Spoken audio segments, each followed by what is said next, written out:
Video کیمروں کی موجودگی میں منت کر رہا ہوں، اپنی نسلوں کو فقط ایک بات بتائیے گا، صرف ایک بات جو اپنی نسلوں تک بتائیے گا، اپنے بچوں تک پہنچائیے گا۔ خدا سب کچھ برداشت کر لیتا ہے، خدا گھمنڈ برداشت نہیں کرتا۔ شیطان نے گھمنڈ ہی تو کیا تھا، 6500 سال کی عبادتیں ایک سیکنڈ میں سائڈ پہ چلی گئی تھی۔ جناب لقمان نے اپنے بیٹے کو جو درس دیا تھا اپنی زندگی میں، اتنے بڑی شخصیت نے فرمایا صرف ایک کام یاد رکھنا، خدا کا خوف اپنے اندر سے ختم نہ کرنا، چاہے پورے کائنات بھر کی نیکیاں بھی تمہارے دامن میں کیوں نہ ہو، اور خدا کی رحمت سے مایوس نہ ہونا، چاہے کائنات آدم و عالم کے گناہ بھی تمہارے دامن میں کیوں نہ ہو۔ بہت باریک نقطہ ہے، یہاں سے یہ نہ لیجئے گا کہ میں کہہ رہا ہوں گناہگار بندہ گناہ کرے یا بندہ اس طرف چلے، مولا معاف کرے، میں کوئی گناہ کرنے کی وہ نہیں کر رہا آپ کو، لیکن مومن وہ ہے جس کے اندر خدا کی رحمت سے امید اور خوف خدا بالکل ایکول ہو، نہ وہ خوف خدا کے سامنے مایوس ہو جائے کہ میری رحمت، یہ مایوسی بھی کفر ہے، اور نہ وہ اتنا خوش فہم ہو جائے جی میں کربلا سے ہو کے آیا ہوں، جی میں سب سے بڑا مومن ہوں، میں نے بڑا جلسہ کروایا، ابھی حج کر کے آئے ہیں، جی بہت بڑے ہم لوگ مومن ہیں، بہت بڑی ہم نے ماتم داری کروائی ہے۔ یہ چیز بھی نہیں کرنی، نہ ہماری نماز ڈھنگ کی ہے، نہ ہمارے پاس کوئی دعا ڈھنگ کی ہے۔ کیا علی عباس عسکری میں اتنا حوصلہ ہے؟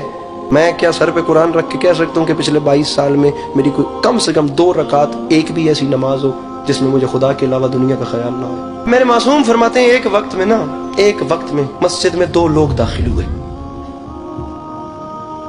ایک عابد ایک فاسق اور عابد اکٹھے مسجد میں داخل ہوئے۔ کچھ دیر کے بعد نماز پڑھ کے جب دونوں باہر نکلے تو جو فاسق تھا وہ مومن ہو چکا تھا، اور جو عابد تھا وہ فاسق ہو چکا تھا۔ دونوں خدا کی عبادت کر رہے تھے، لیکن جو فاسق مومن ہوا وہ جتنی دیر عبادت کرتا رہا وہ اپنے اندر شرمندہ رہا، میں گناہگار ہوں، وہ ذات بڑی رحیم ہے، ایسے کیسے کر کے وہ میری اس نماز کو قبول کر لے، وہ مجھے معاف کر دے۔ وہ اسی سوچ میں 1 سیکنڈ کے بیچ میں مومن ہو گیا، اور جو عابد گیا تھا وہ فاسق ہو گیا۔ اس کے اندر اس کی نمازوں کا گھمنڈ ہی بڑا تھا کہ یہ دیکھ رہا ہے، یہ آج آیا ہے میں روز مسجد میں آتا ہوں، یہ آج آیا ہے اسے پتا ہے میرے سر پہ محراب ہے، یہ آج آیا ہے لیکن اسے پتا ہے میں بہت لمبی نمازیں پڑھتا ہوں۔ سامعین گرامی، وہ ذات کہیں بھی نہیں کہتی، میں تمام علماء کے سامنے ہاتھ باندھ کے کہوں گا، ان ویڈیو کیمروں کی موجودگی میں ہو سکتا ہے میری مخالفت بھی ہو جائے، لیکن یہی فلسفہ استغفار ہے۔ وہ نہیں کہتی کہ ٹکرے مار کے استغفار یا توبہ توبہ توبہ بولو، وہ فرماتا ہے تو جتنا بھی گناہگار ہے نا، میری بارگاہ میں آ کر ایک بار ایسے صدق کے دل سے صرف پشیمان بھی ہو جانا، میں تجھے معاف کر دوں گا۔ جناب حر نے کیا کیا تھا؟ شمر بعد میں آیا، ابن سعد بعد میں آیا، خولی بعد میں آیا، حرملہ بعد میں آیا، سنان بن انس بعد میں آیا، یہ تمام ملعون بعد میں آئے، جناب حر سب سے پہلے تھے۔ جناب حر وہ تھے جو میرے مولا کو گھیر کے کربلا لائے تھے۔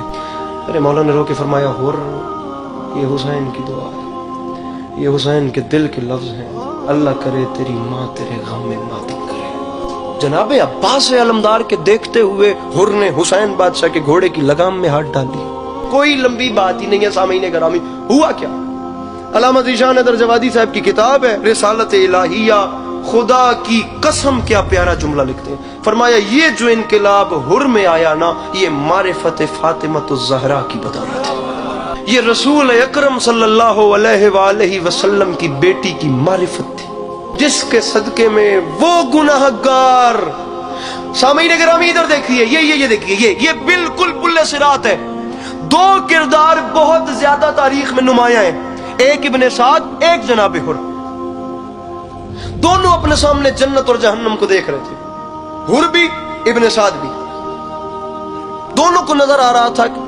ابن سعد نہیں جانتا تھا کہ یہ جس حسین کو میں شہید کرنے کے لیے یہاں پہ آ گیا ہوں، میں نے اس حسین کو یہاں پر رسول اکرم کے شانوں پہ بھی دیکھا۔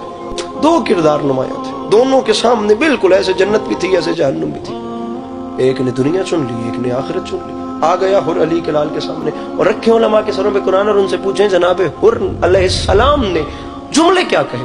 جو جملے جناب حر نے میرے مولا حسین علیہ السلام سے کہے، دنیا کہتی ہے وہ معافی ہوگی، میرے نزدیک وہ جملے معافی کے نہیں ہیں۔ آنکھوں پہ پٹی ہے، ایسے ہاتھ باندھ کے جناب حر نے فرمایا، علی کا لال کیا میرے لیے بھی توبہ کا دروازہ کھلا ہوا؟ علی کے لال نے آگے بڑھ کے اسے سینے سے لگا لیا۔ اب اندازہ لگائیں، جب بندہ اتنا کریم ہے تو اس کا خالق کتنا کریم